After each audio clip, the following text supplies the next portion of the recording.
من قال هكذا وهكذا وهكذا من بين يديه ومن خلفه وعن يمينه وعن شماله وقليل ما متفق عليه.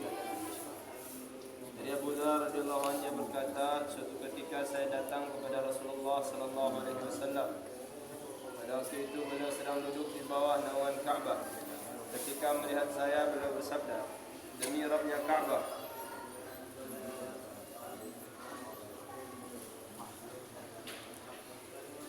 demi Rabbnya Ka'bah, mereka adalah orang-orang yang rugi.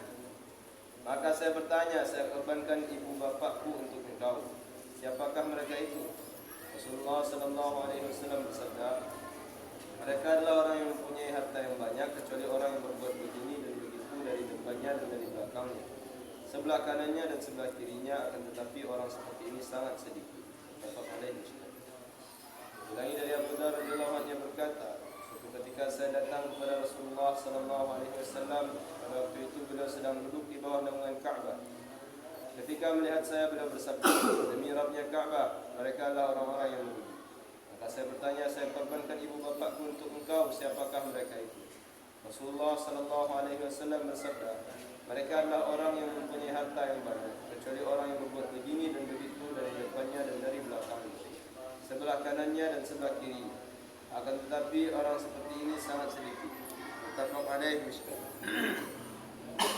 Terangan sebagaimana pernah dikemukakan, Abu Dzar radhiyallahu anhu adalah termasuk sahabat ahli zuhud. Setelah melihat Abu Dzar radhiyallahu anhu, Rasulullah sallallahu alaihi wasallam bersabda sebagaimana telah disebutkan di atas, yang pada hakikatnya adalah untuk menghibur dirinya supaya tidak menghiraukan kefakirannya. Pada dasarnya, banyaknya harta dan barang bukanlah sesuatu yang dicintai Allah. Bahkan harta yang banyak dapat merugikan dan membahayakan, karena dapat menyebabkan seseorang lalai dari mengingat Allah Subhanahu wa taala. Kita dapat menyaksikan sendiri bahawa tanpa diuji dengan kemiskinan, sangat sedikit seseorang yang kembali kepada Allah Subhanahu wa taala. Adapun orang yang diberi taufik oleh Allah Subhanahu wa taala untuk menginfakkan hartanya di mana saja dan dalam keadaan apa saja, bagi mereka harta tidaklah membahayakan. Akan tetapi Rasulullah sallallahu alaihi wasallam sendiri bersabda bahawa orang seperti itu sangat sedikit. Pada umumnya jika terdapat banyak harta, maka juga akan banyak terjadi kefasikan, perbuatan dosa dan kemaksiatan. Membelanjakan harta tidak pada tempatnya dan membelanjakannya untuk memperoleh kemasyhuran adalah daya tarik terendah di dalam harta kekayaan. Ribuan rupiah akan dikeluarkan untuk menyelenggarakan pesta perkawinan dan pesta-pesta yang lain.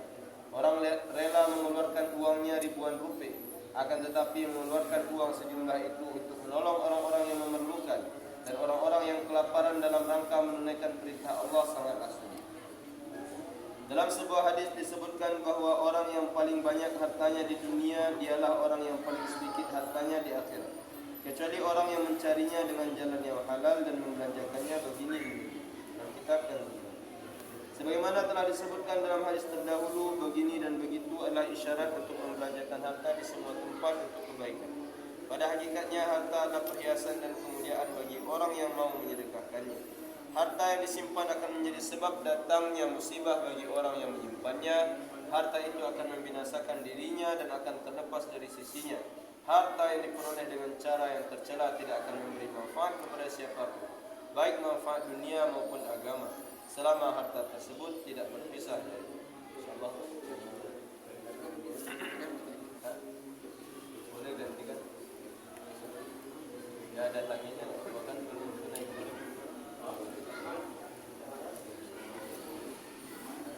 Enggak, ada tangi. Kalau memang ada peluang pembahasan dulu. Bilang gua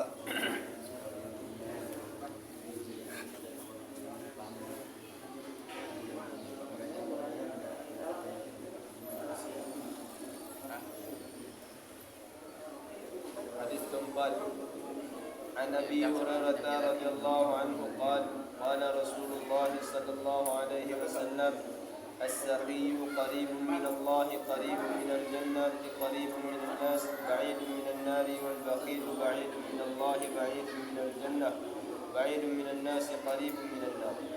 ولجاهل سخي أحب إلى الله عز وجل من عالم بخيل. رواه الترمذي كذلك.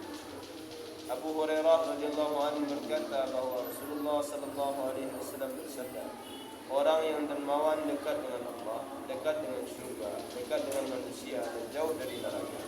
Dan orang yang kikir jauh dari Allah, jauh dari syurga, jauh dari manusia dan dekat dengan neraka.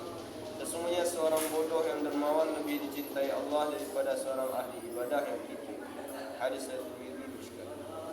Ulangi dari Abu Hurairah radhiyallahu anhu berkata bahawa Rasulullah sallallahu alaihi wasallam bersabda, orang yang dermawan dekat dengan Allah, dekat dengan surga, dekat dengan manusia dan jauh dari neraka. Dan orang yang kikir jauh dari Allah, jauh dari surga, jauh dari manusia dan dekat dengan neraka. Sesungguhnya seorang bodoh yang dermawan lebih dicintai Allah daripada seorang ahli ibadah yang kikir. Hadis riwayat Tirmidzi Mishkat.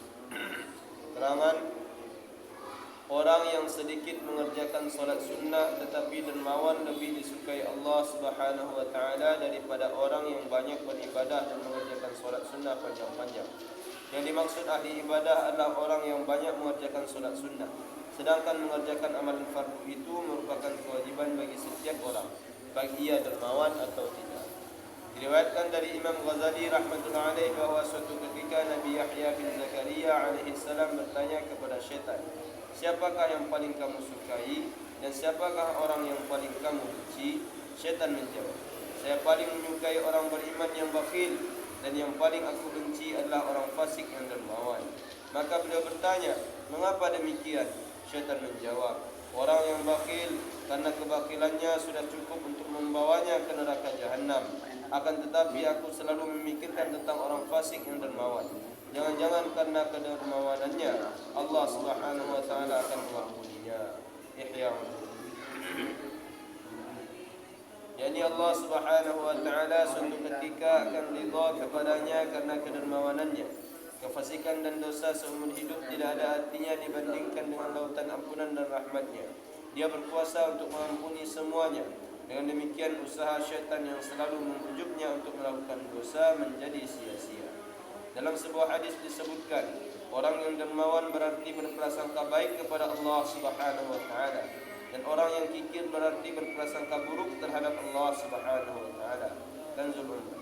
Orang yang berprasangka baik kepada Allah Subhanahu wa taala berarti memahami bahawa Al-Malik yang Maha memberi berkuasa memberinya lagi. Orang seperti ini sudah barang tentu tidak dilakukan lagi kedekatannya kepada Allah Subhanahu wa taala.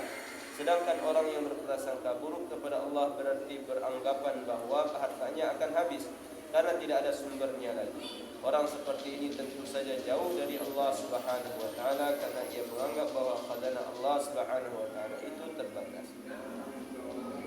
Padahal harta kekayaan itu berasal dari Allah Subhanahu wa taala dan berbagai asbab untuk memperoleh harta itu sesungguhnya berada dalam genggaman kudratnya. Bila dia menginginkan dapat saja para pedagang itu tidak memperoleh keuntungan sedikit pun, atau para petani menebar benih tetapi tanaman tidak tumbuh. Jika semua ini datang karena pemberian Allah Subhanahu wa taala, tentu tidak ada gunanya mengkhawatirkan bahawa harta yang disedekahkan akan habis.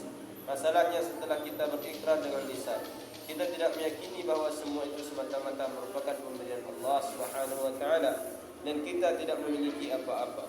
Para sahabat radhiyallahu anhum memahami bahawa harta yang mereka miliki semata-mata merupakan pemberian Allah Subhanahu wa taala. Mereka sangat yakin bahawa zat yang memberi hari ini besok tentu akan memberi juga. Karena itu mereka tidak berpikir panjang untuk membelanjakan semuanya. Hadis kelima. An Abi Hurairah radhiyallahu anhu qala Rasulullah sallallahu alaihi wasallam السخاء شجرة في الجنة فمن كان سخيا أخذ بغصن منها فلم يتركه الغصن حتى يدخله الجنة والشح شجرة في النار فمن كان شحيحا أخذ بغصن منها حتى يدخله النار رواه البيهقي في شعب الإيمان كذا في المشكاة. Abu Hurairah radhiyallahu an berkata bahawa Rasulullah sallallahu alaihi wasallam bersabda, kedermawanan adalah satu pohon di syurga. Barang siapa yang dermawan, ia telah memegang satu ranting darinya, maka ranting itu tidak akan meninggalkannya hingga memasukkannya ke dalam syurga.